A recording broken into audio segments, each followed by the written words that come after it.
All right, we're going to try, see if this went live or not. It looks like it went live, so we're going to just go ahead and give this a try. Hi, everyone. This is Brannos, Duke Brannos. We're going to try, I have a local event, and we're doing a little bit of martial discussion time. We'll probably have people come in and out. We're testing the mic because it's a little loud. We're in the cafeteria here. But if it doesn't go well, we'll see if it can sneak a classroom. But for now, we just want to kind of discuss a number of things around New Year, goals, training, mindset, all these things that kind of an article I posted just after New Year's regarding kind of how to do some of those things. I have actually at least one person that's going to, when she comes down, I'm going to talk with her about the SMART method to set goals, because that's a really interesting method. I probably have to go with my paper on it, but for now, we're going to give this a try, and if we have specific questions, we're going to try it. But we're going to try to set the mic in the middle of the table and see how it ends up working. So, all right. I use. Get the thing in there. Use my coffee cup. Yeah, there we go. Seems to be working? Okay, working good so far. All right. You want to check how it sounds? Did it sound like there was too many? Well, I was using it, so it's going to change. You want to sit here? It's going to probably change only because I put the mic in the center now. Yeah, that's what I was going to. Sorry. Our technical production manager is helping us with our sound. So I got a new mic, and we're trying those remote mic things again that we use for training at Penzik, which actually worked incredibly good. We were in a really loud tent, and it was funny. I asked Guillaume to go over and see if you can hear it online. Yep. He's like, yeah, it actually sounds better online than in the tent because you don't pick up all the other noise. So it tends to be a little tighter. So I guess, right off the bat, we were just talking. Well, I think originally we came and we were going to talk about goals, but I think we were talking about, we started a little bit of talk and getting everybody in one place around here is rough. But we started talking about kind of the end of the year or the beginning of the year, kind of clean your house type of scenario. And what we mean by that is that a lot of people set goals, right? I don't know if any of you set goals. Somebody actually asked me, and I'll say what I set, and then I'm going to have to do the SMART method on this later. There's the other piece around setting goals is kind of to give those goals the ability or time to actually succeed. And some of that actually comes with kind of that cleaning house bit. And what I mean by cleaning house is like, there's a lot of excess garbage that you kind of hold on to. And not only physical, but mentally, there's crap, right? How many people use Facebook here? Yeah. How many people scroll stuff that constantly pisses them off? Right? So that type of negativity is wasting time.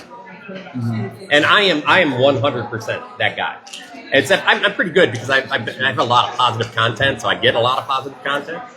But I also notice I'm spending less time on Facebook lately. And I think that's freeing time for me. And now the key is to free that time for something I want, a goal maybe I want to get to. But, that negative mental piece is something you absolutely want to get rid of, right? Because it hurts your training, right? Right? Because we're not going to sit around and, you don't think of anything else. If I all of a sudden have a bunch of negative things going through my head, I'm not thinking about fighting.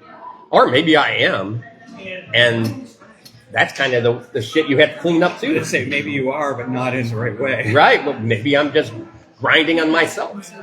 Right. And that's, welcome to join if you want. So maybe that's, maybe I got to let go of that to actually succeed in the goal like that. I mean, what kind of negative stuff do you kind of grind into?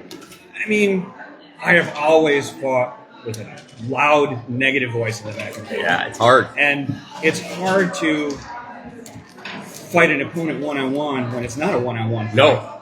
It's a one-on-two fight. Right. So I've become better at living in the moment. This is what I'm doing right now, and it will come out the way it happens. Mm-hmm. And the only thing I can control is what I do. Yeah. And don't worry about that. Yeah. You know, and that's been a great freedom. I need to do that more. Yep. Yeah, in fact, they talk about that a lot. Look like we have a whole host of crew coming over. We talk about that a lot in kind of letting go of other people's opinion, right? Not, the people's opinions that really, Your Highnesses, the people's opinion you should be listening to are the people that know you, trust you, that you trust them, right?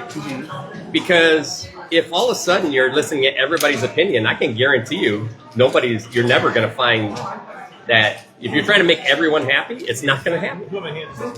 We know that, right? Or you're trying not to disappoint somebody. Don't worry about disappointing somebody. You may realize, like, well, if I don't win, I'm disappointing because he's training me. No, if you try, you're winning. Yeah, you're at least showing how to try. Yeah, 100%. You know what failure is? Not trying. Right? That's real failure. I mean, there's a couple of things around that, right? There's, yes, there is, there's a second term to it, and I keep forgetting it, but there's essentially the failure of the complex failure where you know how to do something and you have done it for a long time and you just fail at it in that moment, right? Because maybe your mindset wasn't right or whatever. It's like, hey, I'm going to fly this plane across the country. I've done it a billion times, but then you crash into a river, right? That's a real failure. Another piece on failure, though, is really if how do you know if you never try something? Well, and that touches on something we've talked about on Coach's Corner before with improvement and working outside your comfort zone. If you're staying in that comfort zone, you're not really testing your limits. Mm-hmm. And so when you're working on that edge of your comfort zone and stepping beyond it, you're going to be reaching a failure point more often because you're stepping into something you're not familiar with. And so you're going to have less likelihood of success simply because of not having the experience with it. That's correct. And as you have more experience, you should improve with it and be able to fail less often at that thing that you're trying to do that you haven't done before. That's the opportunity inside of failure. Yep. Right? And so I think sort of what you're saying with that things that you're not familiar with is when you're pushing outside that comfort zone into areas you're not familiar with and into things you haven't done before, you're going to have that failure as a result of the inexperience and right. And is it actually at that point? Is it really failure? Well, you don't know how to do it.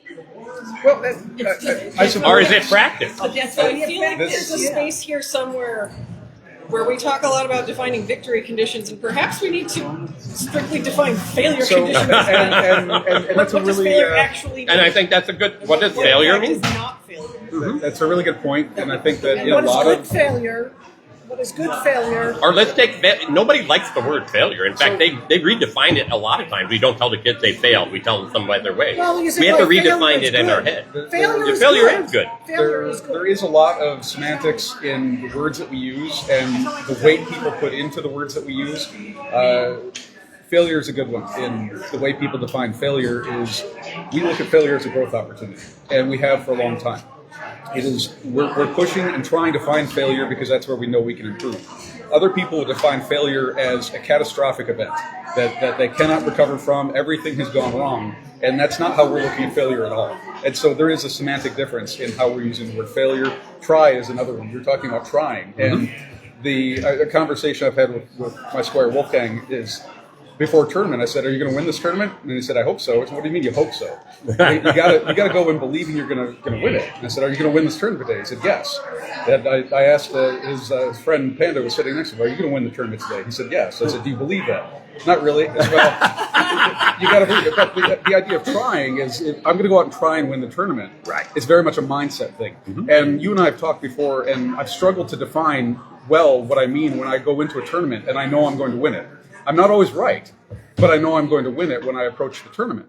The quote that you posted for this really reinforced where that came from. That notion of Carl Lewis just running. Because his expectation is, I've won this race, I just have to execute. Yeah. Everyone else is trying to win the race. And so from that perspective, the word trying is the wrong thing to do, because you are, I hate to go here, but it's the Yoda, do or do not, there is no try. Hey, we're all geeks. We can do it. The basis of that ultimately isn't to say, don't try. It's to try with confidence and know that you're going to succeed and believe in yourself that you're going to succeed. And accept that you won't always be right, but you still have to approach it from that standpoint of, I expect to succeed at this thing that I'm going to do. So Part of it could be bringing in, telling yourself, what skills do you have? There's the key. Do you have, break it down further. Do you have the skill set to do it? Are you in a fighting situation? Do you have the skill set? Do you have all the things you need to do in order to do it? So is there any reason why you couldn't win today? If a tournament requires you to fight in a certain... If I was required to fight two-stick to win a tournament, I can tell you I will not win this tournament because I am not authorized in two-stick. So no, I cannot technically able. But otherwise, are you technically able to do it? Yes. Yeah. Do not enter Crown Tournament unless you are prepared to win. Well, I'm not going to be. I'm not going to win. Yeah. But you never know, and so you don't enter unless you're prepared to win because you just don't know. And it's that same mindset. You could win. Yeah, and this raises a point that I bring up at work a lot, is that I speak from a position of confidence. There's the key. But I'm not always right, and I know I'm not always right. You're speaking for yourself, though. But the point being is, I'm making an assertion based on what I know, and I can't see my own blind spots. Right. And so you need to be aware of what you're capable of and what your limitations are, but at the same point, you don't want to be focused on your limitations and say, well, I can't do this because of X. I can't win this tournament because Sivrid's fighting in the tournament, and Sivrid always beats me when we're at practice, and so I can't win this tournament. Or I go in and say, so I have a hard time fighting Sivrid. I need to be on my best game fighting Sivrid in this tournament. I have to make sure that I'm executing everything correctly when I fight him. If I'm going to be able to beat him, and if I'm going to be able to win this tournament, I've got to be on my best game. Here, write this one down. Mental tension. I want to talk about that later. So, but on that point, you already have the confidence. I'm going to point at Her Highness, who I know so well. Right. I have so much more than I used to. Yes, you do. Come a long way. We work on it a lot. But some people have to go in with a different mindset. And just like the mindset you brought up. You go in, it's like, I worked really hard. I've gone to practice. I've done all those things. I will say one of the things that has helped me get to a point of confidence is one, actually finally achieving some success. But a lot of that was predicated on being able to behave like I had confidence, which meant, hilariously, even though, no, I did not actually believe it deep down inside, but I told myself in my head enough times, like, nope, today is my day. Today is the day I'm going to win this fight. It's going to happen. And then I would get whapped in the head and had to learn how to immediately shake that off and be like, cool, not that one, but this fight. This is the one. I'm going to win this one. So you're saying, like, fake it till you make it? And yeah, fake it till you make it apparently is science. I have been reading It is about actually. So, But if you're faking it internally, you know it's wrong. But if you can train it enough, as you're saying, with the mental training, But that comes with confidence, and confidence requires something to give you that confidence. That's what practice is. That's what practice is. Where is. I'm saying the fake it till you make And it it's part. experience is what gives you confidence. Every time, at least most of the times that I'm sitting there doing and giving that internal dialogue, in the back of my mind, I know I don't really believe it, but I just Let it go. actively chose to suppress that and not indulge those thoughts. I only let the internal dialogue of like, nope, today's my day. I'm going to win today. This is going to be great. I'm going to do everything I know how to do. It's going to be awesome. And literally just saying it enough times, That's even your if I mantra, never right? fully believed it deep down, it started to project confidence. You're focusing on positive changes you the can whole do, fight. not what you can't do. It's also mindfulness, right? That's another way. As soon as you learn to let other things go and allow space for something, right? That's what meditation and mindfulness is. So, but you have to let those things go. Otherwise, if you carry them, it's like, oh, I'm going to disappoint Sivrid because he's going to see me get hit today and I'm supposed to be his god. And now I'm going to be a failure. If I go into a fight looking like that, most likely I really will lose.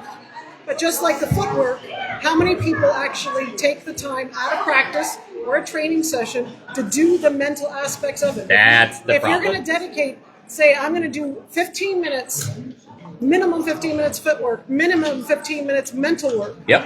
And do that before you even pick up a sword. And sometimes that can be the goals of a training thing, like I'm doing now with my sewing. Right. I'm not allowed to touch my sewing machine until I've moved the little sign that says, have you done your PT? Have you done an exercise? Have you done it? And it worked this weekend. It worked that I really wanted to go sew. So I'll tell you what, I got it done because they were all tiny little things, but all needed things. So 15 minutes before you pick up the sword, is it really that much of a thing? You could be doing it while you're putting your armor on. Yeah. And that could become a habit of the mentalness. And by the way, we're going to fail at that too, right? We won't be perfect. Nobody's going to be perfect. But you have to let yourself. It has to be okay. It's like, let that go. One of the things that worked for me this year was my goal was to do well at tournament, because I always freeze, is that I chose one person I knew I usually lost against, and I thought of ways to beat them. Yeah. And then that was my goal for the day, and that increased my confidence a lot. Yep.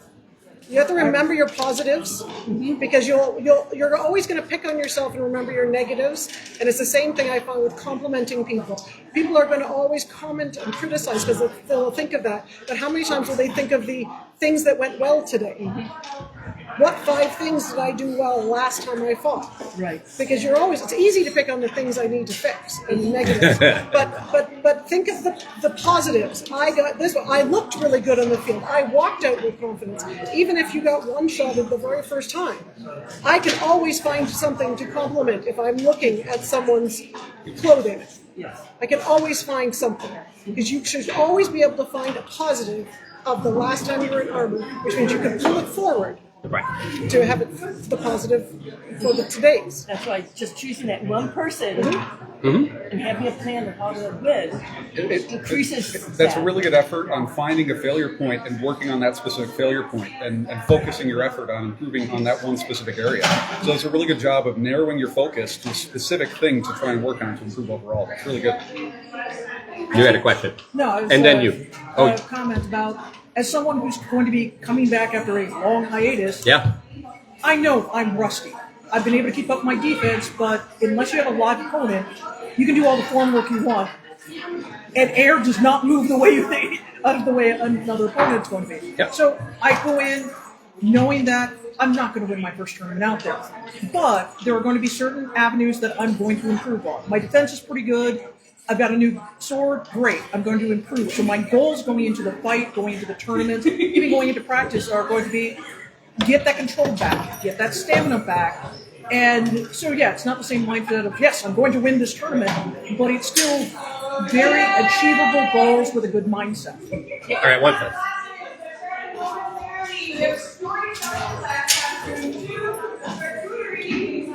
Pardon our break for the Herald.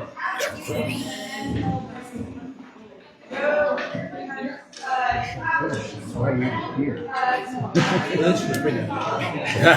like you can go to the charcuterie class if you want.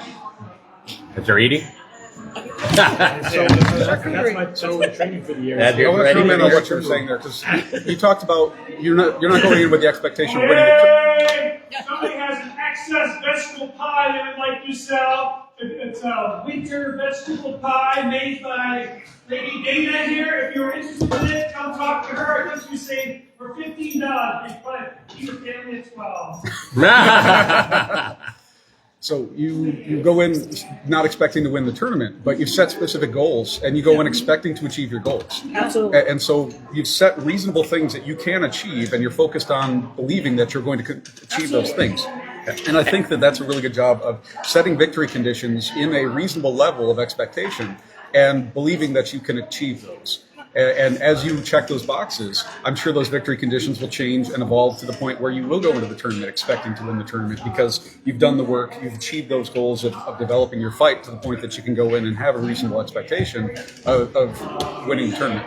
And I was going to say, can you set some examples of what you setting reasonable goals? Reasonable there we go. is a perspective. So what do you consider? There we go. Fiddler had a So I teach my kindergarten students to reflect as a rose, and we talk about what are your buds, what are your positives, and then what are your thorns, what are your negatives that you need to think about, and that you should look for more buds than thorns, even though it's easier to find more thorns. And even though it sounds really abstract, 5-year-olds get it. No, that's 100%. That's actually one thing that we talk about a lot is, and I have all my folks do it, is you find 3 things that you did well, and you write those down. And you find those first. And you find those first. Then. And then you find 3 things you could do better, or you want to do better. And then you write those down. So those are not failures, those are opportunities. Ways to learn. And we talk about that's the way to learn is when we make a mistake, that's how we remember not to do it next time. Yep. And I was strictly forbidden from writing it down. It's like 3 things I messed up today. Yeah. Or 3 things that went real bad. It was 3 things to improve. 3 things I could do better. That framing 3 is very things I important. learned. And I think this And goes how I'm going to into, improve that. this goes into the idea, the detail of what we're trying to do. I mean, it's like, hey, I know my goal for this year is to be a better fighter. What the hell is that? Too vague. Yeah. It's a smart So, yeah. It's the And smart now we method, transition right? into what you're saying is examples of reasonable, actual. And I'll have to go get my piece of paper unless people notice Here we go. what I'm gonna SMART win stands everything. for. Specific? Small, measurable. Specific? Specific. Specific, Measurable. measurable, achievable, Realistic? realistic, And timely. timely. Has a And it timeline could be associated. mental goals like I will eliminate the word should. Because I think that's horrible. Horrible format. I should do that. Just How about we get rid of I can't? Yeah. We prioritize Well, I know. It works, and I still hate But you it. have to add Yeah. yet to the end. I make my kids all the time. I can't write that yet. But should never goes anywhere good. That is a mindset killer right So there. something I'm noticing, because I also have young child background for teaching, is to get it back to the very core basics. How, if you're going to explain something, and I say, don't say it's simpler, because simple is interpretation. Break it down to a core level, like if you were saying it to a 5-year-old. If you need to explain something to a 5-year-old, that's how you can, even to yourself mentally, because if you make it too complicated, you're not going to be able to remember it. It's going to be too overbearing. You keep Eliminate it all that simple. extra nuance. Exactly, Add that later. and the mental description helps you visualize what it is. So they talk about visualizing your goals. Having something that literally can visualize will help cement it in your brain and make it more concrete. And I think learning how, if we're teaching others, learning how they think helps us coach them. Because if somebody sees in pictures, that's one way to coach. Somebody sees and learns by doing, that's another way. Well, and that's from the coaching angle, exactly. So that's how you can help guide somebody with how do you learn best. Yeah. But one of the comments just from online that somebody had said is, I'm working hard on not volunteering for things as much. Yes. So they've got a bit of what we call the helium hand. They are prioritizing. They still want to give, but they're prioritizing what they want to do at events as part of their goals. Which is a good idea. Which is exactly. You have to look and prioritize what is actually important to you, and there's nothing wrong with that. It's not that you're giving less to something, it's prioritizing. So just because something falls off the bottom of the list, if you've got a top 10 priorities, it's not that 11th thing is not a priority, and we've had to explain this to our children. It's not that you aren't a priority, but some things have to go to the top of the list, like going to work to pay a mortgage. For various reasons. Or you are still a priority. So don't say it's not a priority. You always have priorities, but what is the higher priority? Or if you skim it from the top 10 to the top 5 to the top 3. Yeah, you only have so much time. Yeah, and actually there's a method around setting priorities. So not only do we set specific goals, and these really take a look at your specific goal, and like I want to throw a flat snap better, right? But even bigger than that, what flat snap? Yeah. right? That particular. And what is better? Yeah. How do you quantify better? How do you know you did it, right? Because that's another part of the SMART acronym. But you write all of these really specific things down, and then you go through the rest of it. Not only do this is what the goal is, but now I made it specific, but now, how's it measurable? Right? So you have to think. You have to define better. Right, and you have to define measurable. So if you're not sure how to measure you got better, maybe that's what your coach is for or your trainer is for. It's like, all right, this is, and then we go to the, essentially the next part where you have to set a specific time method of evaluation, right? And the idea is like, okay, now I want to, after 3 months, I want to evaluate. Well, how do I evaluate I'm throwing that better? Well, Sivrid, do you think I'm throwing this better? Yes, no, I'm going to tell you, I'll rank it. I think you were throwing a 5. Now I think you're actually throwing a 7. You're looking faster. You're looking more accurate. Put a line on your Pell. If you can hit it 3 out of 5 times or, and next time you hit it 4 out of 5 times, right? That's measurable. So you have to make sure that you're setting some of those things in place. So we have to be specific and then measurable, right? So, and then we also, after we have all these, we have to prioritize. And there's a quadrant method of prioritization. And we'll talk about that. But you do actually have to prioritize, because prioritize is not only everything's number one priority. Well, it's impossible. Then nothing's a priority. And will we be posting some of the links to some of these websites at the end of this Facebook I have a Live? bunch of links. I have a guy that talked a lot about this stuff. So I'll pull that up. We will put that in the chat afterwards. Well, I think some of it's also, when you're talking about prioritizing, it's coming up with grouping and saying what goes together, what doesn't go together, what area you want to prioritize. It's not just what task or what goal, it's what grouping. Yeah. And how do you, and you can work on 3 things at once, or maybe this one needs to be worked on entirely by itself. Well, and part of that equation and maybe it's too early to get into this for prioritization, is what's the specific outcome that you're looking for, and which of the different things is going to help you achieve that outcome, and prioritizing around that framework of which one is going to have the biggest impact on whatever it is that you're trying to accomplish as a whole. Well, and so what they talk about is like we have to take the things we have to do. Like, hey, this has to be done. I have to pay my bills, right? So that's a priority in your life. That's one you have to do. I have to make food or whatever, right? I have to do certain things. Or my boss I have to go to work, right? Not anymore. He's got a new boss. That's right. And then in quadrant 2, they talk about it's not urgent. I don't have to do it, but it has to be done. So it doesn't have to be done now. It's not urgent. Should be the first thing on my list to get done in that day. I have to do this, but I can schedule it in my day. It's like it will become urgent if I. It will. That's correct. Right. And then it's important, but it doesn't have to be done right away. So to me, fight practice is very important. Right.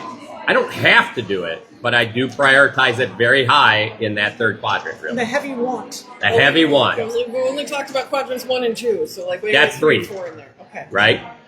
And then 4 is actually interesting because these things have to be. I should do these things, but I don't have to do them. So, like, Joleicia, can you take notes for this? Thank you very much. Delegation. Delegation. I gotta wash my kid's clothing.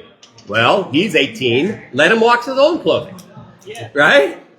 It's those things where you take a look and you're like, plan better. Do I have to respond to these emails, or do I hire somebody to help me respond to those emails? And any of those directions and explanations, do they explain about the potential of double dipping? Like, I have to eat better, I have to eat. Yeah, that's harder. But you can do some of the double dipping when you think of if I'm just smart about how I do it and take a bit more time planning, like you could have a goal I have to delegate more things, move up into the quadrant, because then that moves some things down. Down, that's right. By going through that list. The quadrants also allow you to get rid of some things that maybe you realize that aren't a priority anymore. Yeah, low priority with low timeliness So largely go And it away. falls into the wants and the needs. Yes. Do I have to go on Facebook and read all these negative posts? Do I need Oh, to yeah. do that? definitely. High priority right there. I'd die if I don't do that. But how does this come back to relating it to fighting, though? So you have these different things. I'm trying to think of, okay, so what's the must do? And in a lot of ways, the must do. So you're right. So now take this one. Take this one. Like, must-dos, I feel, are not or basically real never life. going to be the actual fighting. It's going to be the It's real real life life first. survival. Right, you have to, like, if you don't have a car, if you don't take care of your car, you don't work, you're not going to fight. You're not going to get to fight a practice. You don't- But within Eat the scope, appropriately. You within don't the scope of sleep fighting, enough. That's right. within the scope of fighting, if we're just bounding it that way, you can still look at things within the same type of quadrants. And I'm making this up as I go, so please bear with me. But for the fighting things I need to work on is, right now I still have problems with my left shoulder. I've got to work on figuring out how I can use a shield with my left shoulder without having to stop for long periods of time. I also want to work on improving my polearm fighting skills. Working on fighting with sword and shield is probably more important for me right now than working on fighting with a polearm, because it's our more common form of fighting. And so if I were to try and fit those into the quadrant, that's a more timely thing and a more value delivery thing than working on fighting with polearm. Even though I still want to fight with a polearm and do practice with that, it's going to be a lower priority than figuring out how to be able to fight with a shield without my arm falling off. So I think we can still look at how to divide things up within that space. I'm trying to figure out what goes even in. So those are both, to me, kind of quadrant 2 and 3. Yep. Trying to figure out what's that quadrant 1 must. So I was going to say, that's the needs fighting. versus wants. Yeah. Even before you start the So quadrants, it's you never know, going to be my- the fighting itself. Quadrant 1 is the things that you need to survive and have life. You need to have a sword. Sleep, you know. If we're, but again, if we're talking within the scope Transportation, of fighting, it might be having the proper kit to Having be able to functional pass armor, inspection. Yeah. Yep. You're talking. I have a very similar problem. I can't really use the shield. So you have a priority. Yep, I need to do this probably more than I need to do this other thing. But what happens when that bumps up against a reality of I have a physical problem that is preventing me from doing that? So Yep. now we're into substitutions. Yes, absolutely. Uh-huh. If you've reached a limit that you can't move past because of some physical restriction, then you're moving on to, okay, that can't be pushed further than where it is. So what can I do instead? So my substitution, then I go for a smaller, lighter shield. Yeah. Now I play buckle. Yep. So the question, there's kind of 2 ways you can also go with that prioritization. One of which is the prioritization of, well, how do I rehab my shoulder? Yes. And the other priority, and sometimes that has to come that at a higher priority than fighting with it, because you say, well, if I lay off for 6 months, then maybe I have the chance to be back at full. But if I keep fighting daily or weekly, I won't. So that priority of health, Yeah. versus and how do you get? But you've had the experience where you put that first, I think health you should first, combine and, them. and it has a hard time, and you're still not. Then you have to still make what did I adjustments. combine? I missed part of this. The priority of health, right? So when I What say, you're when you saying say, is that the priority can change over time. well, the thing that what I was saying is, if you're saying, like Guillaume's example of not being able to fight with a shield, you have 2 choices. One of which is the rehab the shoulder. One of which is to do something else. Yeah. And Por qué no los dos? and so you've had the experience of both of those. Well, yeah, I was going to say I'm a real interesting and exciting case study right now, probably of like for an entire year now. We are past the 1-year mark of when I put down my regular sword and shield and wholly stopped fighting, and took most of last year doing crap tons of doctor visits, PT, etc., because I had to prioritize that, and I reached the point where I was going, just doing it on the side while still fighting is not working, is not getting me better. There's clearly something larger at play here, and so I, much to my own dismay, had to skip an awful lot of fighting to go prioritize the health end and do that, and I'm still working on that. We're back where I've been able to find workarounds to be able to fight at all. Like, I still can't fight sword and shield in my preferred style, but I've been doing lots of spear. I'm working in greatsword, but then I run into the armor problem of, like, my gauntlets are not really great, and I ordered better ones, but they take a long time to show up, so I'm finding things in the meantime. But also right now, right in this moment in particular, I am in the middle of going through this entire, like, reprioritization process, because I am having to balance priorities of, real life health and etc. stuff. And I still have fighting goals that I would like to get back to. And now also I have an impending reign, and that is a big priority. Yep. That lives way up there. And so I'm doing an awful lot of going through, these certain events and things we have to go to. Some of those mean I won't be able to be home in time for Sunday fight practice. And I have to just... Kingdom events, these things, those take the priority, and unfortunately it means I have to sacrifice Sunday fight practice. But much like we did in our first reign, fight practice is sacred. Tuesday fight practice, we've said that is happening unless the world is collapsing around us, no matter what else is going on during the reign. So if you talk to a lot of royals from a lot of places, fight practice is often one of the first things to go, and they end up barely going during their reign because there's so much else that has to get done. And so what we did last time, and we'll be doing again, is, like you said, doing the shuffling, the scheduling. This is important, but I don't have to do it right. I don't have to do it Tuesday night. If I schedule appropriately or find people, we lean on staff and people a lot to help delegate and spread out the tasks so that Tuesday night for a couple of hours, I can go to fight practice and still work on stuff. It does mean a lot of times my mind is not fully in fight practice the way I want it to be because I'm thinking about other stuff going on. So we again have to sort of... That goes back to that mindfulness piece. Reprioritize fight practice and be maybe now is not the time for me to be working on the really big, intense, head work kind of stuff. Maybe now is the time to refocus on some basics that need tuning up.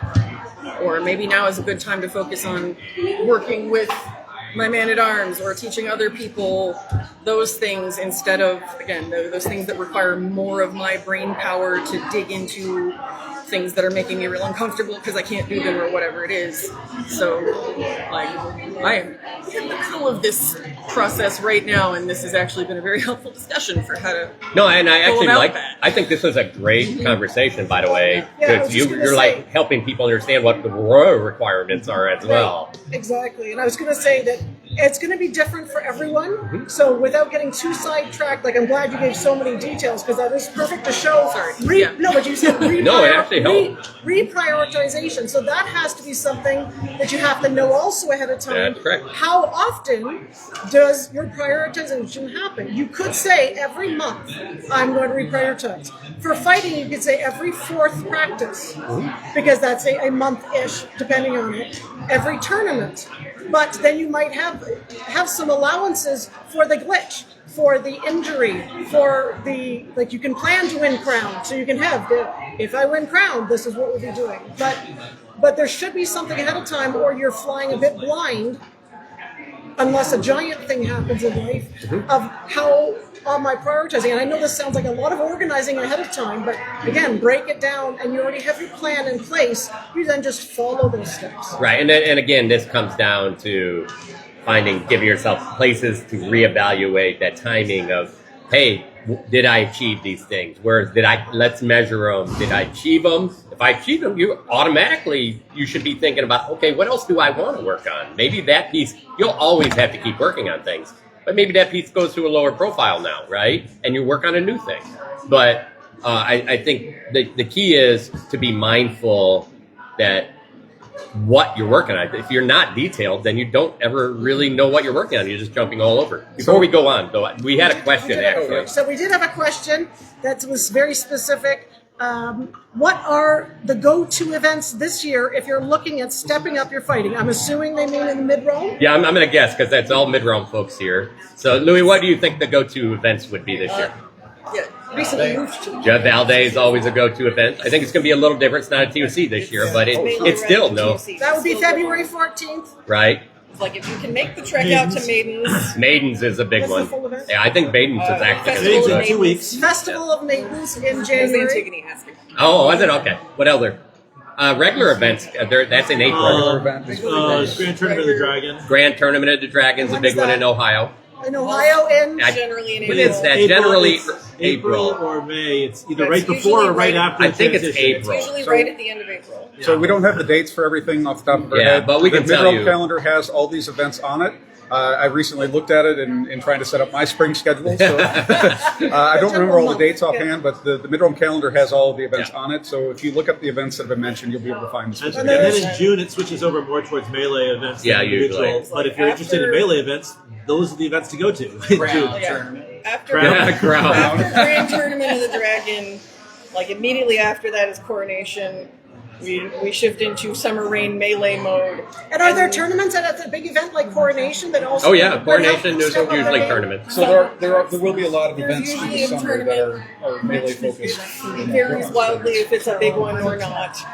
But there's always the reason I point out Coronation is that sometimes it may not necessarily be a specific tournament, but it Brannos draws is a always lot on the of pickup field there. it draws a lot of people out. So a lot of times that your go-to could be going to find a particular person to work with. So it's not necessarily that It's you're also going how to- you're defining your turn. Like you're saying, it's defining, right? Right. Your objective.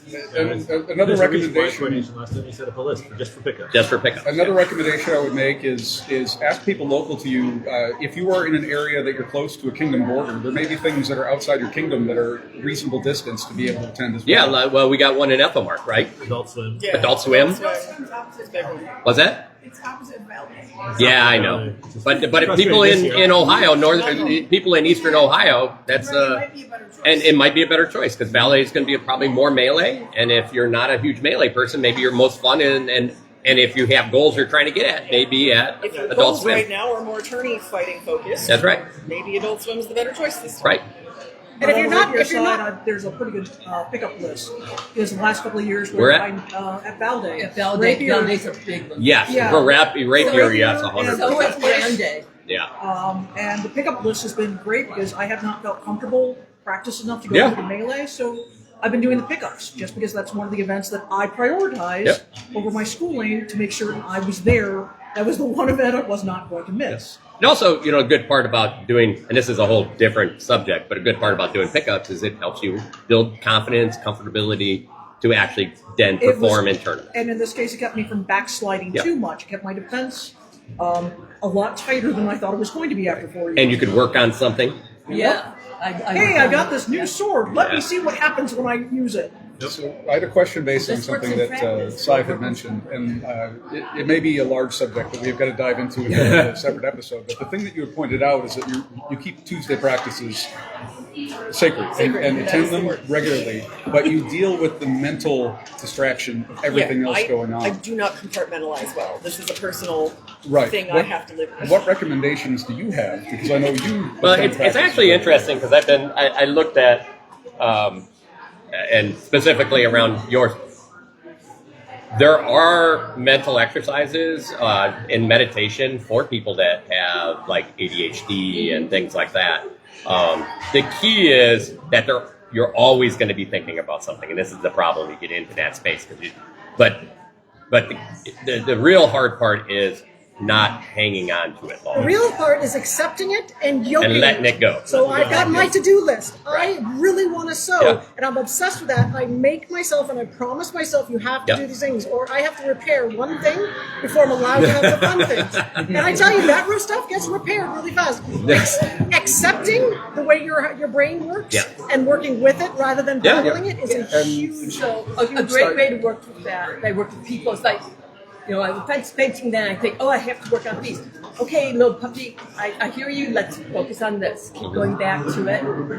Another thing that you can possibly do if you're very body-oriented is practice focusing like with a video game. Yep. Get the feel for it, so that the more you go to that feeling, the more you can use it on the field. So I have an issue with overthinking a lot of things. My brain is constantly going. If I'm traveling somewhere, I'm looking at mile markers and I'm doing math in my head the entire trip, calculating how much distance is left. But as a result, I've got to occupy my mind with something, and then I can do the thing that I'm doing. And I found distraction in fighting at times, and I will give myself something to do while fighting to occupy my brain so that I can execute the fight. And so, Yeah. so as an example, I was at an event and was burning way too much energy. I was wearing myself out very early. I'd been there for like 45 minutes of fighting for an all-day fighting event of pickups, and was wearing myself out. I went to the side, I sat down, just rested for a moment and collected myself and just focused on breathing a little bit. And I said, okay, I'm going to make sure that I'm breathing through fighting. And so I'm going to go out and I'm just going to focus on my breathing in, breathing out, and just mentally focusing on breathing. And I went out and fought better over like a course of 3 hours without really taking a break than in that 45 minutes prior to doing that, because I wasn't really thinking about what I was executing in the fight. I wasn't thinking about the pressure of the fights. I wasn't thinking about who I was fighting, what they were doing. I was thinking about my breathing and only my breathing and just letting my body execute. You need a mental fidget spinner. That's essentially what it is. Well, it's actually, you need a mental fidget spinner. That is actually And melee you have for to me. accept, but you have to accept it. It is not a bad thing. Right. If you accept the fact that you need the distraction, accept the fact that your leg might start tapping, And self-control. it is actually a positive thing. Your brain is working so fast that it needs a slight distraction. If you say I work better when I have music in the background, it's because your mind is actually working so quickly it needs a slight distraction to occupy part of it so you can actually focus. So if your child is fidgeting and it drives you nuts, you have to accept the fact that you will get more out of them allowing them to fidget. Which is why the fidget spinners came in, and kids were doing better with the fidget spinners. Or yoga ball. All right, Tony, you hit them? Oh, I was just saying, conversely though, if you want to bring yourself back to the present moment and kind of, get yourself back because you're really out of control or whatever, a quick, easy one is the 5, 4, 3, 2, 1. You know, look around 5. What do I see? 5 things. What do I feel? 4 things, or however you want to do it with your senses to like really bring you into the space where you're at, and kind of bring you back and shut out the noise. Another thing I use with kids is have them go off their toes and land hard on their heels because it brings the energy down. Yep. So a lot of this goes into, by the way, in fight in everything, and actually you're kind of doing it right now. Is there's a lot around breathing that does this and releases a lot of that space, right? Well, and it's not only that; it's when you think about breathing, you're thinking about something you do automatically, and just taking your time breathing in and out will recenter you. It also tends to, you look at almost every sport, non-sport, anything, when somebody is in a state where they're overexcited or anything, they're like, breathe. They do that for a reason, because it calms you. But bring it down to your diaphragm. Yes, that's why you do box. That's why the 4 point. I've seen something about that. Breathe through diaphragm. If you breathe up here, you create anxiety. Yeah, well, the key is usually you want to do the 4-second breathing. There's a ton of breathing exercises around. I'm not endorsing anyone pick up smoking, but I saw a thing that said a lot of people, a lot of performers, before going on stage, will light up a cigarette, take a deep drag of the cigarette. It's not about the cigarette; it's about the deep breath from down in the diaphragm. Or sing. Because you're forcing it out, and you have to bring it So back. how is this related to goals? Yeah, so I wanted to get back to goals. Goals. So Breathe. it's okay. To sort of relate that, one thing that I like to do is break the goal into the very smallest, Right. tiniest thing that you can do right this second. You know, so even you can't do something for an hour. What can you do in the 5 minutes you have? Yeah, we kind of covered, so we're starting to go through the SMART method scenario and specify specific goals. And then we also went through quadrant style prioritization as well. And that's exactly it. But sometimes maybe you're at a point where you're just stuck and you don't know what, right? You're like, I don't even remember what my priority is. I'm kind of stuck here. And I think that's where that comes in. It's like, I know this one thing I want to work on. I'm going to go do it right now. So that's a win, right? You put yourself on the list. So Yeah. if you do go blank, But then you have to take your time to go there, and they may be breaking up something that you don't want to break up. Well, the trap there is you go back to the same thing all the time. You have to avoid saying, I'm going to go do what I'm good at. Wow, you have to be careful with that one. Because I can do that. I can do that on automatic. Yeah. And so the trap is, it's like, okay, but what I need to do What? You do that? is go do something else. Is actually go do But you could have a fight with fallback. whatever. Fight with You could have this a technique, fall. with this focus. Because if you can't think of anything, if you always have a fallback that is never a bad thing, Like if you have a certain app to work out and your battery's dead. Okay, well I remember that there were 5 exercises that I know are in that exercise app, so I'm just going to do those 5 exercises. They may not be what is on the app for today, but it's still better than no exercise. So I think, you could yes, have a fallback. I agree there. I think the key is that we don't want to exercise bad habits. Right. No. But if you or always don't have a want to always baseline. just say, all I'm ever going to do is, No. all I can remember is I'm supposed to be doing bicep curls, and that's all I ever do. So, but again, this goes back to goals. So if you don't know them, Yeah. and you're not specific with them, if you Your goal haven't might be actually different. sat down with yourself and looked at your goal.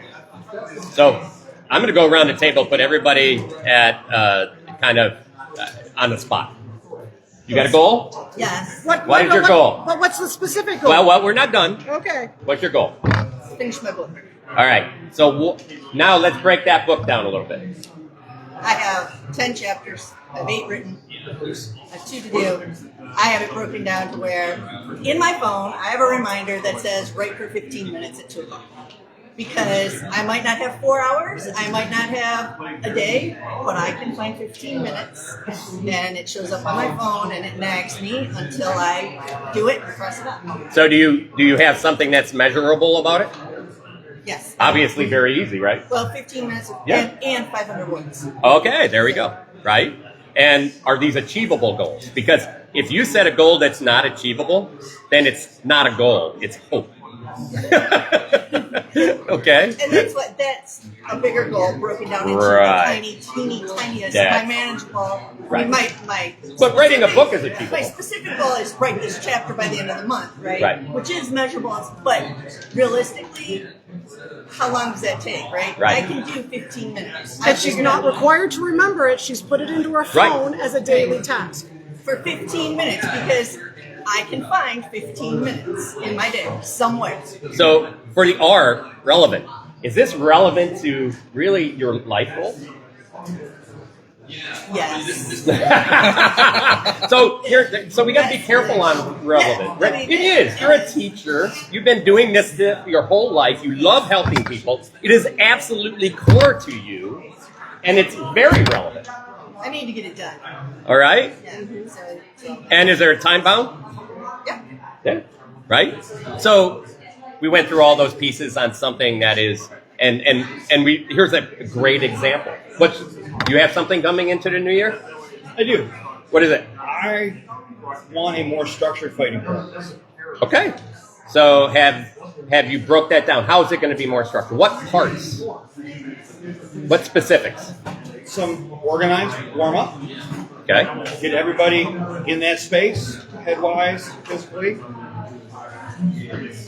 Go through, find out what are other people's goals. Where are they? What do you want to work on? How can we work on? How many of us share that same Right. thing so it becomes a group goal, group project Right. as opposed to an individual project? Yep. Work on those as infinite or as finite increments of things that we can work on, as opposed to I want to win. Yeah. Yeah. Okay. Well, currently you can't throw a low rep. Your X person is just you're doing weird ass shit. We got to figure out why you're doing that and how we can not do that. So I'm gonna jump back to your I want to warm up. Okay. What does that include? Stretches. Some basic. What stretches? Legs.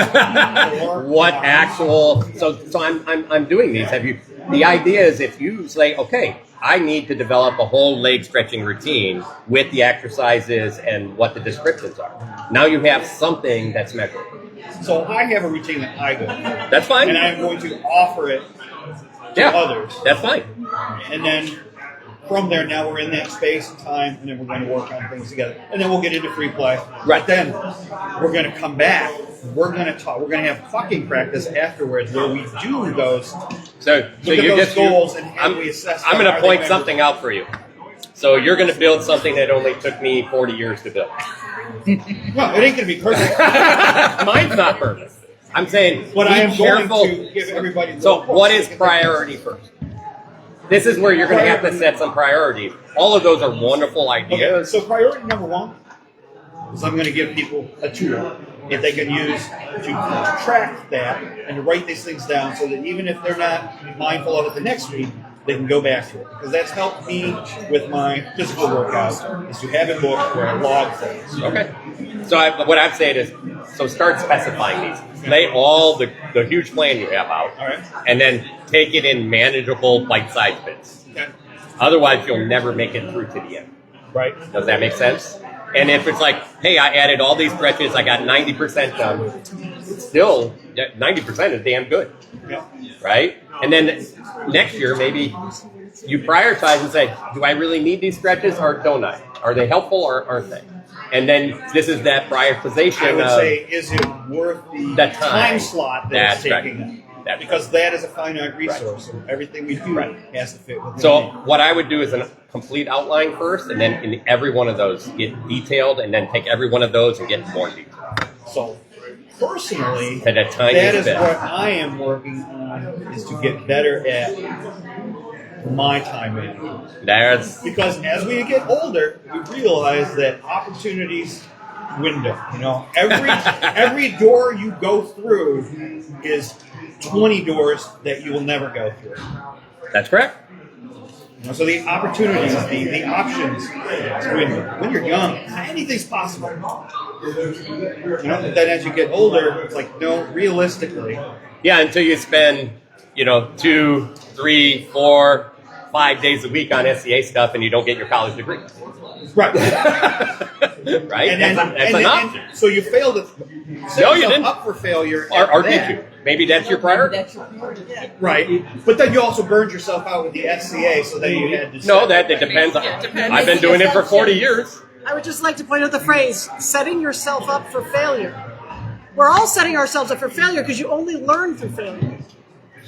That's what I'm learning, is how Bring it much I've full learned. circle. Yeah. So actually, we had a conversation on the way over of, what do you think you do well? What do Yeah. you think you don't do well? Yeah. What do you want to get better at? And then had it come back, because a lot of us never really hear honest input about ourselves. We form ideas from what we think we hear other people saying, but how many people really know what they do good, what they're good at, or how they influence other people? That's correct. Because it's hard to look at yourself and see. That was a conversation we had on the way over. It was actually Did you write it down? No, we were driving. Oh, Did you All of you guys are driving. Did you delegate someone took a else to note. write it down? But I could have next time. Well, and that's why we're having this conversation, though, is we have to think about all of those options.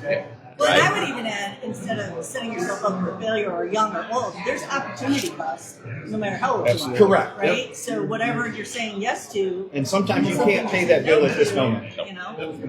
By the way, if, again, measurable, if as you're writing these details down, you want to send them to me, I've had a lifetime experience doing a lot of that. I've heard that. And send it to me, and I'd be more than happy to review and give you some other things that you may not think about or think I would about. like that. Okay. Now we have another excuse to come down on. Exactly. I think the main the main takeaway that you have is think about it first. Don't try to fly by the seat of your pants. Be organized. People will say And we write it over-organize down. and over-organizing, but if you think first, then you don't have to think when you're doing it. You're just like, I've got the reminder in my phone. I don't have to think, am I going to do that today? The reminder pops up. I've already decided when is the best time, use that time wisely to figure it out, and now I just follow my own plan. Sivrid. So my goals are improving my tournament fighting.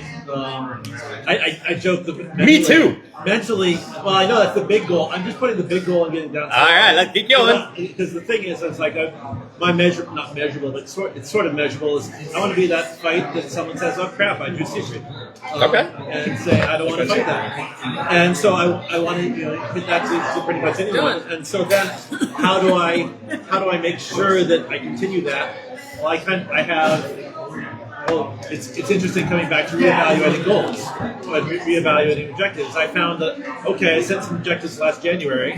I got derailed in June or May because I broke my shoulder. And then coming back in, my goal was simply, I need to get back to where I was. But now, this is a great time for me to go back and what do I really need to do? When I know that I need to work on my endurance. I need to work on my diet. How are you going to work on your endurance? Okay, I'll put both fighting. I'm going to be fighting 2 times a week, so I come up to Detroit for fight practice. What are you going to do? You already do that. So you already But then, for a long time. Yeah. Then I'm also in Tuesday nights practice, so that's one of the things. The other thing is I'm going to get back on I do cardio for 2 days a week. There you go. And so add that That's in. totally measurable. And that's measurable. And then also strength training either 1 or 2 days a week because I know that if I do it more than that, I end up with more than 7 days a week, and I end up blowing myself out and quitting after 3 weeks. Yeah, that's no, and that's totally. You're setting a goal that's achievable. And so it's the 2 days of strength training, 2 days of cardio, and 2 days of fighting. And then if there's a Saturday where there's an event, that gets added on. I'm going to ask you one question, and I'd like you to think about it. Yep. What are you doing mentally and spiritually to make? Because it's all fighting. It's physical, mental, and spiritual. And spiritual doesn't mean that I go to church. It may mean that. Believe me, there's how many people you see is like, I won that fight because God.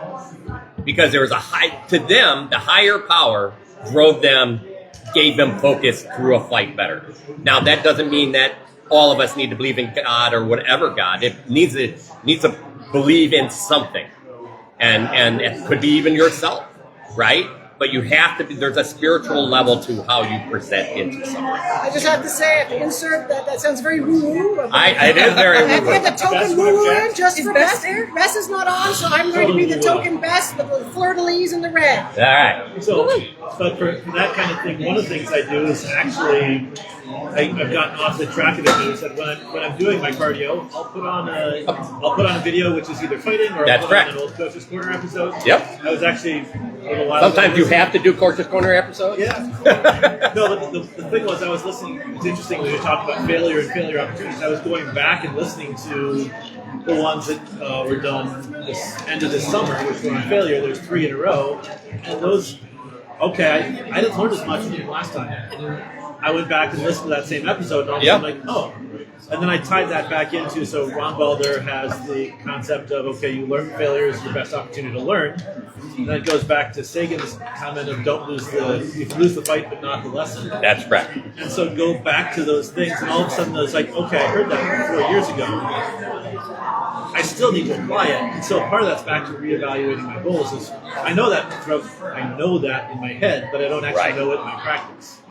And so for me, a lot of that meant 2 mental things, one of which is that kind of either watching fights or watching other things, watching fighting related material, just to keep my head in that kind of space. I had another one which I just, but and I think the key here is, so mentally, either you're listening to a book, you're listening to a conversation, a podcast, anything. And then, for me, spiritually is there's a place where you have to love what you're doing. And that the love of something is what drives you. And that's a little harder to find, right? Sometimes that needs to be evaluated. Yeah, that needs to be evaluated too. Yeah, is it good for you or not good for you, right? And part of love is commitment. Yes. Right? So, yeah, am I committed? Whether you feel it or not, are you coming to practice? That's are right. you doing the thing you're supposed to be doing? And that I found is having someone just to Mm-hmm. make me hit that goal. To make me hit that goal of going to practice, it has been exceptionally helpful. That's why I have William wherever he is. He's like, okay, we're going to practice today. Or if you have a practice buddy. Or if I'm doing bike riding, I'll hop online with my sister and we'll both do cardio at the same time. It's one of those things that you can actually do stuff at the same time and you have the accountability and like, okay, we're going to do that. To me, that makes it so much easier. And that's the mental piece as well as the physical piece. I think that's where the internet has helped too, because even as much as some people hate Facebook, you have a lot of the posts best of their accountability of the PT, and when you had enough of a group of people that would chime in. Well, that's what we're doing right now, right? Exactly. We're just the fight practice photos. Yeah. Because those help convince people, like, look, it's fun, you should come. Be in the Even photo. you posting your, hey, I did my PT today, day 34. Yeah. I noticed it. And That it got kept me me That's accountability. doing it far longer than I otherwise would have. Yeah, because every Bess day did I knew that. it was like, Bess is gonna Her be Majesty disappointed does if that. I don't. Yeah. Yep. I think so, the problem sometimes can be that some people might view it as bragging. It's not. But that's what I'm saying is now sometimes it's that mental you have to get over. It's not can bragging. be. Some people do. But it's okay. But if it's positive, it's not inherently. people put a negative intonation even on But that's bragging. another problem they need to work with. Exactly. That's a on problem them. they need to work There's nothing wrong with that posting. All right, we got a lot of people here. Who else? Do you have something? Do you want to talk? All right. So you should have a goal, I know. man. 'Cause- Your assignment then is to think about a goal for the year. Wait, We'll talk about it later. I got a question for Benedict. Do you have a notebook now? Have you written in it? Have Yay! you? So, what I would challenge you to is write a couple of 3 goals, and then break those goals down to the lowest thing you could break it down to. Okay? All right. Pick your biggest goal and break it down. Right. You might start with something low. Yeah. Pick it. What's your biggest goal? Okay? So in the meantime, So this year's goal is to be a better rapier teacher. And so what I'm doing is, one track is I'm learning an actual technique because I'm an instinctual fencer. So I'm learning the strezza. And I'm starting with the side or the angle step to the left and to the right. And so I'm counting how many times I actually land where I want to land. That's awesome. So Specific enough for you? I know. I love it. No, I love this because here is somebody I know that wouldn't listen, be try, but then revert back to what was comfortable before. And I really love that you're making it measurable. Because now it's all, you can actually measure it every practice. Mm-hmm. That's cool. And have a baseline and see improvement. I love it. That's what the caliper is. Yep. All right. Anyone else?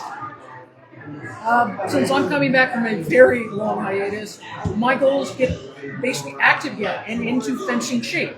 Because I can tell from how my clothes are fitting, I've lost Spencer forearms. All my shirts fit so much better now. So I know I have lost those very specific fencing muscles. And because I switched to a better, more indoor job, I've lost some of that endurance. And I can tell that by how I move, even with my blade, with even just picking up the blade, how it feels, how much heavier it feels. It used to be this lightweight blade when I was fighting at least once a week, a lot of times multiple tournaments. Measurable. Well, let's go back Yeah. because your goal is to get in shape. Yeah. What does that encompass? Well, Right? That's a huge goal. Right? That's an easy goal to set. Yeah, for me it's going to be attend at least one fencing practice, weather permitting, because I work for a utility now and Michigan's throwing us some curveballs. Yeah. So weather permitting, attend at least one fencing practice. Once the weather warms up, get back out on my bike. I'm now in a position where I could conceivably like to work. I need to try it out. So that gets that endurance up, but it's going to be the goal on that So now side again, the is- measurable. Back on your Yeah, bike so for now 1 minute or 15 now it's minutes or 15 10 minutes. If I don't feel like hauling the bike out, it's 15 minutes of walking, 15 minutes of that Right. bike ride. So at a backup, if you can't make it to practice, do you have a backup plan for that? Because it's go to practice, or if I can't physically go, do a self-practice, or double up this. Actually, 2 things. I have a minor square that can hang up, and I can start going through those forms. I also created basically it's a hanging with multiple different size dots onto it, and I even set a score sheet. So I need to get 50 points. Now, the smaller the dot, the harder it is to hit, but it's worth more And points. measurable. Right. So I can set up, okay, I'm starting out 50 points, or 100 points, or 150, and I can keep that score.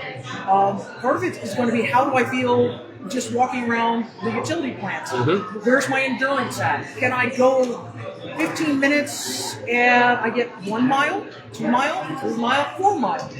How are my blades feeling? Do they feel like I So do you remember track them? that on your watch?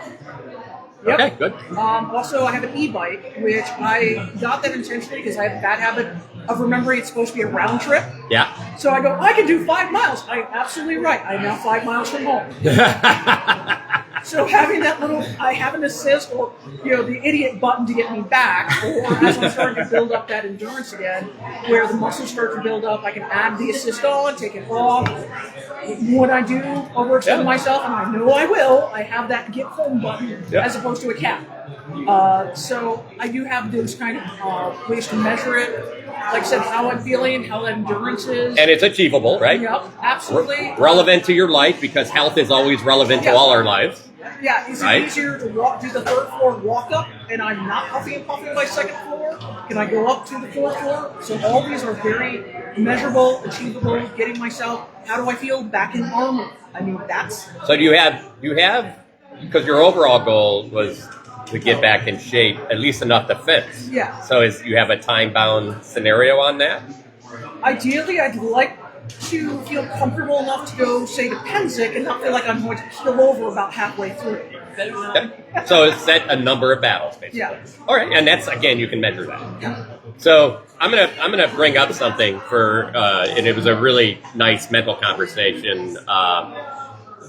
There is a number of studies that talk about if you can't do something, you can mentally actually put yourself in positions where you're like, hey, my arm's broke, but I can still think about swinging that sword. There's actually been athletes that cut down their training time because every day they spent 30 minutes thinking about doing these things. Visualization allows some shortcuts in that space. It's not a replacement. It's better than nothing. But it actually... No, actually, I was just listening to... There's at least he brought up two different... It's one of the things we talked about in the previous episode. Yeah. I was wondering if that was... No, it was in the... myelin, Right, yes. The myelin and all of that stuff. The same thing. Same concept. So, same concept. Okay. The interesting part was something you brought up, and that is, what is your backup to failure? And here's a backup method to failure. Hey, look, Sadb couldn't go out and Okay, fight. but it's actually not a failure. Right now, it's not. It's backup plan. It's a backup plan. So we all think that, and it's interesting because I've never heard people talk about this before.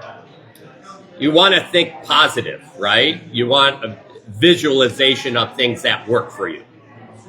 There is also negative visualization as a technique that has been proved to work. Because what negative visualization, they say, does is it allows you to think about when you do fail, it's not as hard on you mentally because you're prepared for it. Not only are you prepared, but sometimes you're so prepared that you have another way. You've made another route because you're thinking ahead of yourself.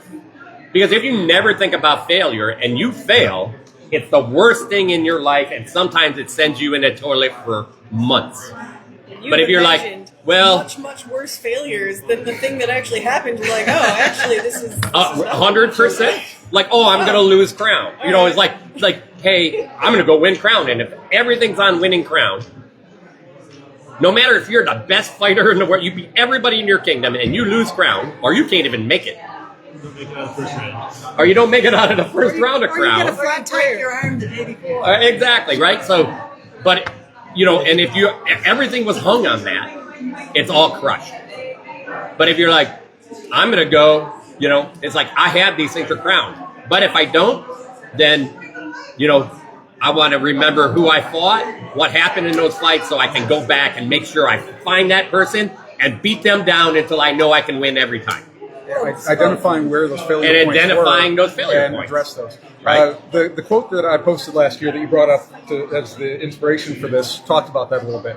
One of the things I said there, and looking at that quote, is reading through that quote from Carl Lewis and that passage from the book really sort of changed my outlook on things and turned me into a much more optimistic person. Yeah, that's a great. And one of the things that I said in there is, you know, I'm doing different things at work to try and help the team, improve how things are working with what's going on.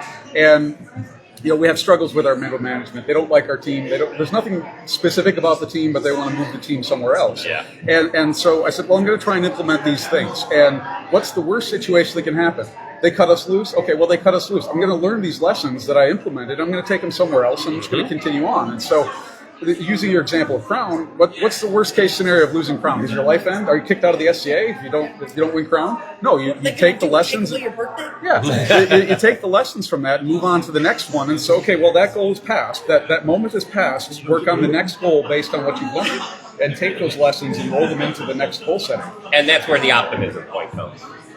Well, and I was thinking too, thinking about our goals, a lot of times we do all or nothing thinking. Oh, yeah. If I can't work out 7 days a week, well, I might as well not even do it at all. If I can't ride out 5 miles and then turn around and ride back. I might as well not do it at all. My favorite internet quote related to this is anything worth doing is worth doing half-ass. Because it is better than not doing it all. Baby steps. Baby steps are still steps forward. 15 minutes. You can do something. If all you can do is one day a week, great. That's way better than 0. Right, exactly. Actually, I get ready for war in the spring because we have a very small house. So I jog like a house and walk a house. And by the war, I am jogging a mile or 2. Nice. And I just slowly build up. Right. So you can, rather than try to run a 5K and go, well, I couldn't do that, so I might as well just sit on the couch. I'm setting myself up for success instead of failure, or finding out what works for me. Yeah. Exactly. So, so again, that's just a little off tangent to positive mental. A big piece I wanted is you brought it up, and that is optimism and how important that is. What book was that you wrote that you learned? So it was a quote from Tribal Leadership, and I'm going to paraphrase, but it was a quote talking about Carl Lewis, and Carl Lewis would run a race, and the people he would be competing with would be racing, trying to win the race, and Carl Lewis was running. He already had visualized and expected to win the race. He was just going out and running his race. His outcome was already predetermined as far as he was concerned. And so he was just going out and executing. He wasn't worried about whether or not he wins the race because he already expects to win. He just goes out and runs. And when he doesn't win the race, in that situation, he said, well, okay, this is what winning the race in the future looks like. This is what this stage of the process looks like. I didn't win this race, but I learned something from it, and I could apply those lessons to the next stage. And so the failure points aren't oops, we failed, shut down the company. It's, okay, we're a growing company. We didn't hit our targets, but we did it. We did what we did, and we can look at that and evaluate that, and this is the stage of the process of what eventual success looks like. We're in the middle of the process right now. We will win what we're trying to achieve. We will achieve our goals at some point. This is where we're at in the process, and being honest about that and accepting that that's where we're at in the process, in that evaluation and learning lessons and applying those lessons to growth is a growth mindset of continual improvement to be able to say, okay, what can we do better? How do we improve beyond this? And not saying, well, we missed our goals. We're lousy, we're the worst company ever, or I'm the worst runner ever because I didn't win. You say, okay, well, I didn't win that race. Somebody else had a better race than me. So not having black and white thinking where it's only good or bad. Right, and leaving space open for growth mindset and saying, I'm going to achieve this thing, and if I didn't achieve the thing this time, well, I'm going to continue applying myself to the next race, the next next tournament. It could have been the best race they ever fought. There's also that comparison to other people. It could have been his best race ever, his lowest time ever, the And best still time lose. swimming that swim. But somebody else could be just faster that day. So you still want, so again, it depends on your goals. I'm going to run a faster race than I've ever done before. And they do, but somebody else just has a better day. This is why I'm going to win the tournament is bad as a goal. Right. So That should not be your smart goal let because you me- can't actually control it. Let me build on that thought for a moment. My goal for the spring is to win Spring Crown. Now, there are a lot of things that go into that, and so I've got to break it down. I can't just say I'm going to win Spring Crown. Okay, I'm done. I'm not Brannos. So I've got to break it. I've got to break it down into pieces. I have a schedule that tells me how many days there are between now and Crown. I know what events are coming up between now and Crown that I want to try and attend to be able to get practice in tournaments. I have a list of a schedule of exercise that I'm planning to do, meditation that I'm planning to do in preparation for it. Right now, I feel that it's not very specific yet because I need to do evaluation. I haven't had as bad of a year as you did last year, but I lost a lot of my year to injuries. And so I have to go through an evaluation process of where I'm at and where I need to work to be able to be in a position to be able to go win Crown in the spring. And so starting tomorrow at practice, I'm going to see where I'm at. And then I've got to... And you got to write some of this stuff down. I've got to make micro goals. A lot of it's written down already. I've got to make micro goals based on what I learned from that feedback. And Benedict, they talked to you about having a book and writing things down in it. I have a book that I use at practice, and I would go out and I would fight in a fight at practice. And then I would sit down, I would write what went well, what went poorly, and what I need to work on in my next fight. And then I would go and work on that thing. And then I'd write down, after the next fight, how did that go? Did I actually achieve what I tried to in that? If I did, great. What else can I work on? If I didn't, well, what do I need to do differently to try and work on that? And so fight by fight, between each set of fights, I would sit down and write down what happened, whether I achieved what I was trying to work on, what feedback I got in addition to that or related to that, and what I should work on next on a fight-by-fight basis. And the bonus of doing that is he also let go of the previous fight, Yeah, and he stayed Out of my head into the but book. he also stayed in the present, he stayed in the present, and he also didn't worry about the future fight, because one of the worst things you can do in a tournament situation or even just in fighting is worrying about if whatever happens in this fight, if I win this fight, I have to fight that person next. Ignore the tree. Never look at the tree. No, you because don't. You're fighting your concentrating on this fight. But yes, you can let go of the previous. You can set the minor goal of the next one, because your next person might be a completely different fighter. So it doesn't matter what happened to the previous one at times.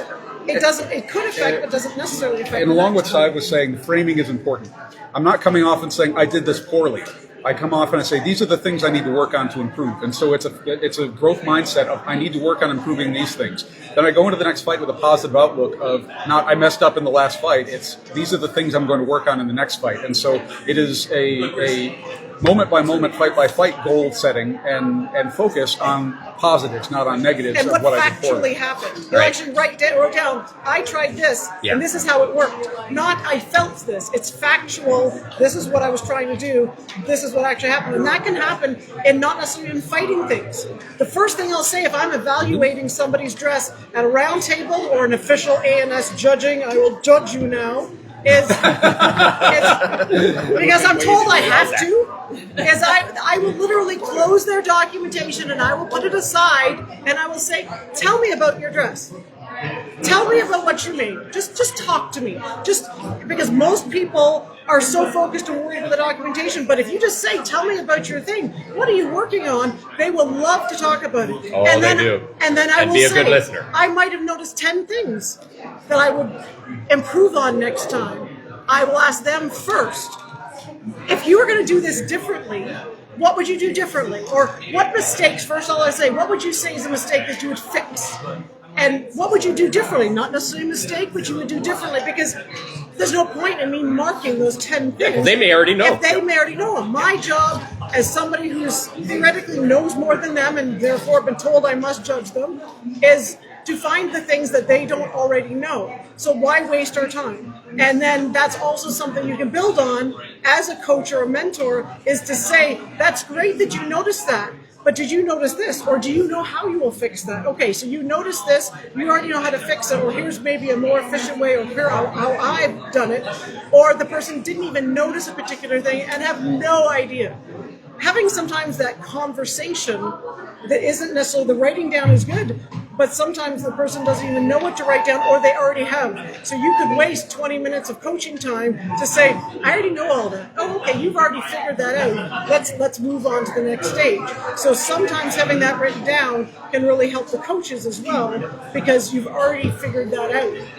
But Right, also, there. like, She's being a good listener, I think it's really important. That the Some key is to people be a good have listener. tried to teach me to do certain fencing things, and my shoulders and hips don't work that way anymore. And then they get frustrated when they're not listening to me, going, I've got to a rotator cuff, I can't do that movement. Yeah, and that involves So more that's- the mentoring, which could be a whole separate thing of the mentoring with goal setting. And I'm not hurting myself for you. But what's interesting is to edit slightly on what Guillaume said with his winning crown, is one of the goals that I think that Brannos has talked about, but him as well, is just to walk in and say, my goal is to win any tournament I want. To be able to walk in, and whether it's crown or any other, because some people want to win crown but can't reign. So sometimes crown tournament can be a goalpost, but to basically choose that I want to be able to win any tournament that I choose to want to win. And that can be a goal, because that means you're going to set yourself, she said, looking right at Duke Brannos. His goal was to sit on top of the game for how many years? I only one is 20. And But that's not picking a particular How many tournament. did you do? I don't know. I'm not done.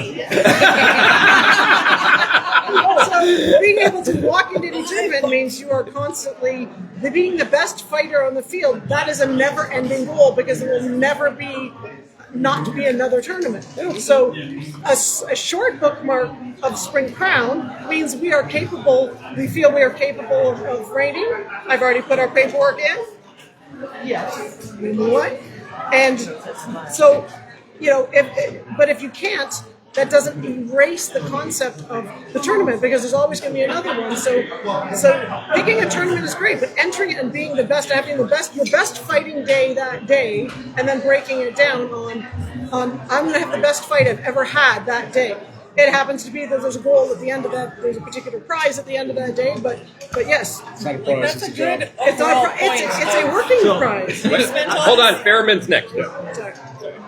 You were actually scratching the surface of where I wanted to go with this. And you have excellent models for the notebook, but what is the next stage of that? So you've captured moment by moment information. It's been a useful tool to clear your head and record that. But between practices, what do you do with that? And do you ever go back and review those and do longer term assessments? So, and measures? with the notebook, I don't specifically. I could. What I typically am doing is a lot more mental between practices. A lot more of it is looking at techniques and evaluation of things that I might want to roll into what I do or try to incorporate into how I fight. I spend a lot of time watching videos about boxing. I watch a lot of videos about music and music performance techniques, training techniques, and things like that. Soccer drills for footwork. And so I spend a lot of time away from practice working on the mental side of the game and how to approach both training and coaching, but also how to approach the mental aspects of the game and how we are applying a fight within the fight, different ways that we are manipulating our opponent, controlling the space, different ways of just. One of the things I find fascinating, slight segue, one of the things I find fascinating is how many of the things that we talk about from a mental perspective when we talk about fighting are not limited to just fighting, they are cross-discipline. The techniques that I'm using in the approach that I use for training, for practicing for fighting, are the same things that I use practicing guitar. They're the same things I would use for a different sport. They're the same things I use at work. A lot of us talk about prioritization and goal setting and everything else. That's my job. I'm responsible for setting priority for all the work that my team does. And so the way I approach goal setting is a much faster turnaround time. We use an agile methodology, so I have to be able to adjust as new things come in and reset priorities rapidly. And so I tend to use a similar approach when I'm setting my own priorities, just because it's what I'm used to doing for work. Okay, but you don't use your notes to at the 6-month point or the end of the year. Do you ever go back and look at those notes and try and use it as any sort of measurable? I've used it for other people. Like I've asked someone that had a lot of doubt that they were progressing to go back and look at day one of or last year this time. What was your notes say? That's a hell of an ego boost, man. I have 5 notebooks at this point. Like I have, because I did basically the same fight by fight thing you did for years, and anytime I was a little too mean to myself, he would be like, "Go back." Like, go back to your last notebook and tell me what you see. And I was like, oh, okay.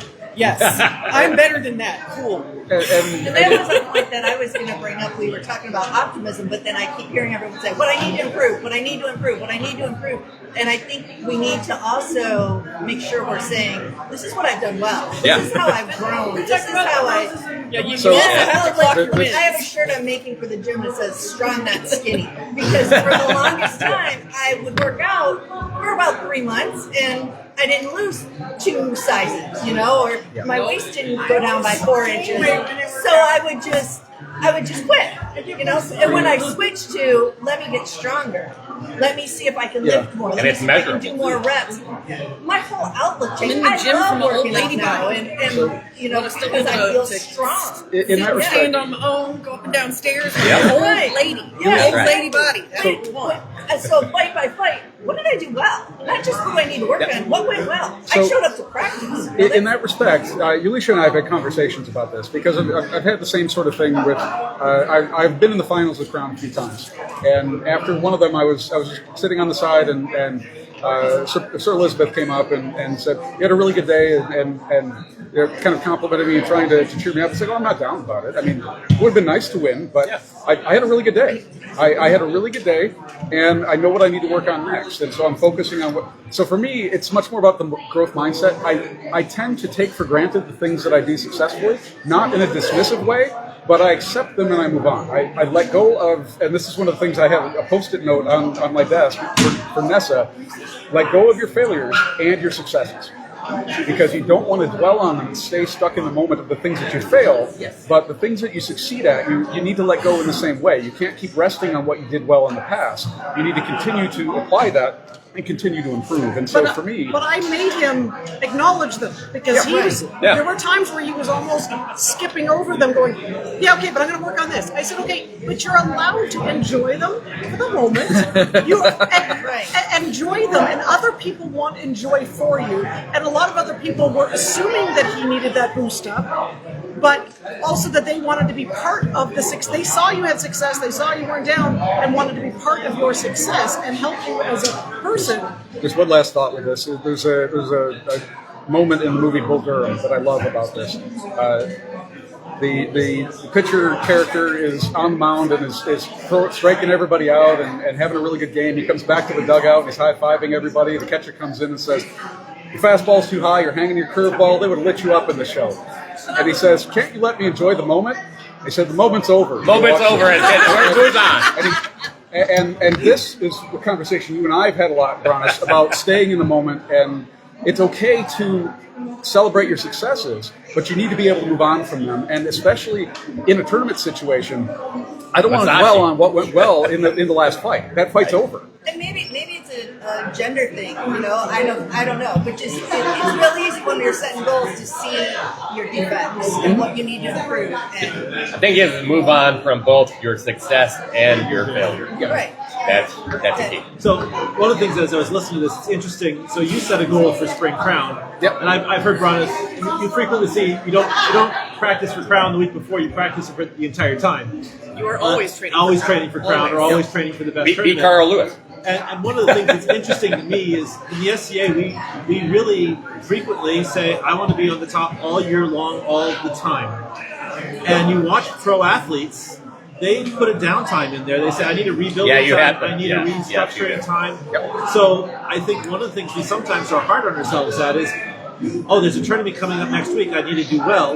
Not, there's a tournament coming up there, I want to practice these things and do these things. Winning is irrelevant. I want to be performing because I'm at this level of my training. And I know that I go from really working hard on my cardio, really working hard on my endurance, to, well, it's Christmas and I just ate too many cookies. And so now I need to get back on that. But I recognize that there's December, I'm usually not fighting in my top fighting. That's not where I'm trying to aim for. It's, you know, yes, there's a couple tournaments there, but that's not my aim. Yep. And then so now back in January, I'm like, okay, now I need to think about. I've taken given my body a little bit more rest. Now I'm going back in, and so I may have a goal that's 6 months down the line. It's very rarely is my goal. I'm going to fight Crown in 2 weeks. So shoot, I better just. That was this fall Crown because I was coming off an injury, but but. Really, that far out, that looking on a long term, and then looking at the sort of pieces that go to it, and then reevaluating. Because I know, come whether you win or don't. Never bother to look at your successes. You will never measure that you have achieved the goal. Like those two things are inherently tied. Right. If you are measuring your success, if you are measuring what's going on, and then eventually you will measure, I have met that goal. Like you are doing both at once. You are clocking your achievements and your wins and your successes. That is how you measure to know that you've met the goal. So like they're inherently intertwined. You can't ever meet a goal if you don't bother to clock your success. Yeah, like my goal last year was to have a more tournament mindset. So the first tournament I won a bout. The second one I won 2. Then by Grand Day, I didn't win, but I won every bout. So that showed me the progression. That's awesome. It's nice when you can recognize and measure that your progression, right? Yep. Real quick before I'm throwing it back at you after this. you kind of wrapped all your conversation around one thing, or you kind of rolled back into it. We're over here like, I thought he was going to go to the rest. Remember, I want everybody to understand that we talk about train. They have, in the last 10 years or so, realized that rest has to be scheduled just like your training. Rest could be getting a massage. Rest could be just taking time out. Rest has to be sleep, right? It's as important as training is. And unfortunately, it's like, I wake up at 6 and go to bed at 5 in the morning. Yeah, go ahead. Sure? Yes. Yeah, let me bring myself off. The big key is rest is important. So don't underestimate rest. It should be actually part of your routine. And when we talk about goals, this is something we never put in our goals. We have to put rest in there so that we don't forget about it. Right? I know So, some people laugh. I leave at 9:30 from fighter practice, but I need that rest. right. The rest is not just a physical rest. No, and mental rest, Mental, spiritual, all that. Meditation. Yeah, you look at it as someone who's a personal trainer, the first thing they'll tell you is, are you getting enough sleep? Right? So I wanted to one of the things you brought up, Sivrid, was really good, and that notion of the idea of trying to be at your best all of the time is not really achievable because of that need for rest.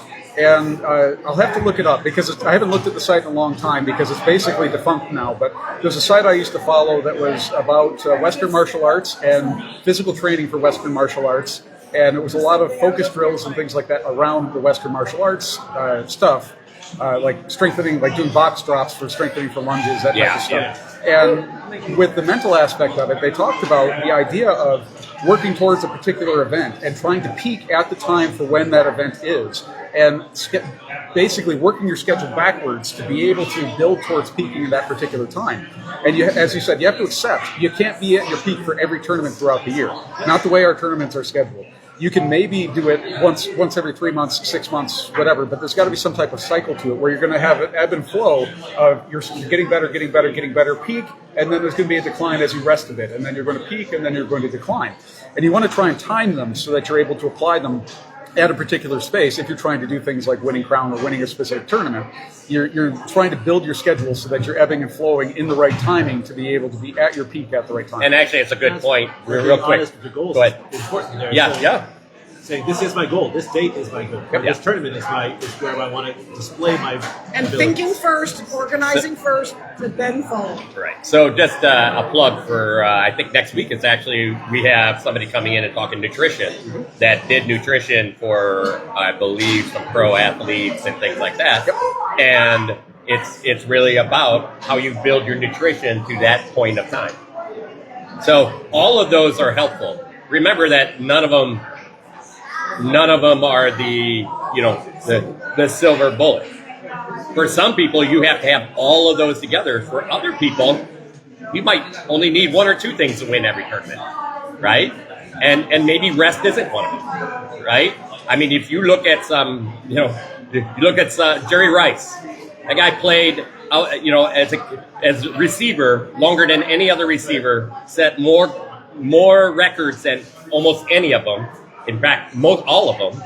And his personal trainer, somebody asked his personal trainer, like, hey, on his team, he's like, hey, can you tell me his routine so I can try to get better in shape? He's like, you're not ready for that.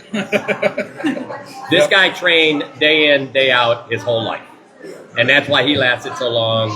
But that means he left a lot of other things off the table. That's about choosing your opportunity. That was his job, and he treated. It's like, hey, football's over. I'm going to be a lazy butt until the season starts again.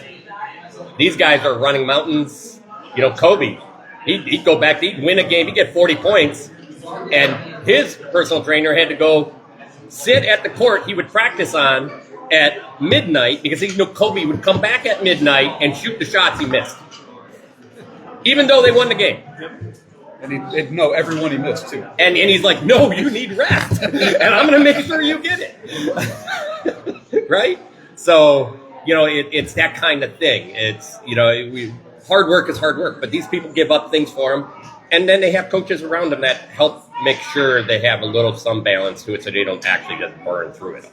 And really, all of this falls into the fighting smart or living smart, not hard. Is if you plan ahead and you actually do it the smart way, you aren't going to burn out after 10 years. You can fight for 40 because you're not relying on just the muscle play versus the mental game of the fighting in the SCA or whatever it is you're doing. You plan ahead, you can last longer because you have that plan and lead the balance and be able to do it all. And each of these people are also working at a mental fortitude level that is compounded, right? I.e., they break barriers all the time. So it's like, this is my norm. This is my norm. This is my norm, right? And that's hard, because I'm going to tell you, I did this with Measurable, and it was funny, and he was not happy with me. He was done with a fight, and this was right before he got knighted. He was at that point, he's like, oh, I'm done, last 3. And then after he got done, I walked over to him, and I was like, hey, Measurable, I want you to give me 5 more. And he looked at me, and I could tell he was mad. I'm like, you don't have to win, just give me 5 more. He's like, and he gave like 10, and he won all of them, right? And he came back over to me, he's like, man, was I mad, but I won all of them. It's like, and then, so that, he had to get a little bit of a push through that mental barrier. Oh, I'm tired, so I'm done. Are you really tired? Can you give me a little bit more? And can you struggle to find how you're going to do that? Your body will lie to you to protect But the skip your mind lies to you. The skip isn't starting at 25. It's starting at 2 or 3, and then going to 4, and then going to 5. That's Well, right. and that's the difference too between a scheduled rest and scheduled break, or just giving up because I'm tired, Right. Or I'm just going to skip this practice or skip this day at the gym because I need a break. If I know I have Thursday off, maybe I can push through and get the day done. That's correct. What's that? Yeah, we can wrap up. So, Louis, you got anything? Got nothing extra to add here. I know there was a lot there. So, we've been all over the place. I want to thank everyone that kind of showed up for the discussion. I think the real fun part about this is that people are interested in this now.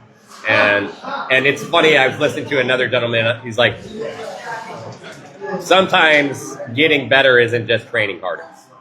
Like, we have this old mentality, like the word grind, and I say it a lot because I grind, isn't always the best thing in the world. You can get, it's an old term used in like, all the way back, but lots in the 80s, right, and 90s. But we can be smarter now because we have so much more understanding of, that's mind space to what we do, right? We can purposeful and stuff like that. Yeah, exactly. And younger people are understanding that much faster than us. But if you never go there, then they're just going to keep learning from people grinding, and they're just going to keep doing the same crap over and over again. They're just going to go to practice and throw stick until they're tired and go home, right? There are better ways to learn, and I think that's the key, and that's like a big part of what Coach's Corner is trying to give everybody a chance to do. That's why Tuesday nights we almost always just do phone. Yeah, exactly. And you can apply this beyond fighting. Oh, you apply this everywhere. I mean, Yo is like, I love when Yo comes out, he's like, oh, this is A&S. And I've talked to him more than once about doing a non-fighting specific mentoring of all the Coach's Corner stuff that comes in, because I'll sit and talk about that's just a mentoring aspect. Take the actual fighting element out of it. All these breakdown goals and analyzing things, so much of it can be crossed over into anything of the A&S field, or usually sewing or anything what we're doing. That's why I try to encourage more people to even watch it, because it's a fighting show. It's really, the Coach's Corner is about mentoring that's applied to fighting most of the time, but so many, about 50 to 80% of what they talk about can be applied in a non-fighting situation. I actually learn a lot whenever I watch people even I don't fight at all. At all. Right. Unless you're talking about, with my sister. Well, now you know how to do it better. I've learned, I have learned still so be training much for it. watching SCA fighting. I've learned so much listening to people coach other people. Every time I'm retaining for Cy or Louis and you have a conversation with them, I learn something. Where I watched Ron Valder teach a footwork class, and I was like, oh, I can use that with my kids. That's right. Yeah, like we can play that as a game, and it's great. And now they have a better recorder. And I can actually tell you that you're going to transfer so much more from your classroom into the STA than the other way around. I'm a first-year kindergarten teacher. I've learned That's so what I'm much. saying. You're going to bring everything this way because you'll find a lot It of works both ways. Yes. I think this is the funny part is like just sitting at the table here, we have a diverse environment of people, a lot, real teachers from college all the way down to, kindergarten. You're doing college and parents, even just the parenting aspect. And it all is mentoring. It all Yeah. falls into the mentoring catch bowl, and so It that's does. why I really like the idea of it falls into a mentoring thing and how to break down teaching anything. And it's psychology. Yeah, exactly. Psychologists. Psychology. Yeah, 100%. Well, that's 100. That's what all we're talking about. That's all. But now you have to go talk and socialize with people in No, person. I don't want to. This is much easier. I know it That's is easier. scary out there. That's why we're going to have you. That's why you need to It's push like- your boundaries. to push your boundaries Set and some a goals. growth mindset. Get out of your comfort zone. Okay. Well, we're going to wrap it up. Thanks, everyone. I know this is like off the cuff kind of conversation, but it was a conversation I wanted to have around goals and things. I think everybody that helped, Joleicia especially, it really was nice to have her here helping me set I up just like telling you what to that do. stuff. And the best part is we have 2 producers and coaches, 2 producers and 3 coaches, 4 coaches at the table earlier that all got a chance to get to see them and listen to them. And it's always nice to get to know somebody better. Talk to your people around practice. I think this is what's going to be yours, is talk to people at practice and say, do we want to do more? Don't be afraid to try something new. Yeah. So, on that note, last one, I'm going to have a last conversation. Yep, we're going to shut this down, but I want you to think about what...